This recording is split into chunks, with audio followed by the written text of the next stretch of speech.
જિલ્લા અને તાપી જિલ્લાના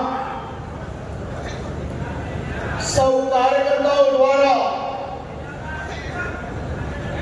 ભારતીય જનતા પાર્ટીના નવનિયુક્ત પ્રદેશ અધ્યક્ષશ્રીને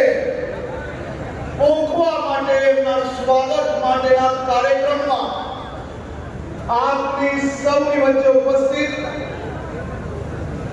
ભારતીય જનતા પાર્ટીના નવનિયુક્ત પ્રદેશ અધ્યક્ષ ગુજરાત સરકારમાં સાહેબને માત્ર પુસ્તકો અને નોટબુક જ આપવાની છે ભાઈ. કઈ ગીર્દીની કરો મિત્રો, કાર્યકર મિત્રો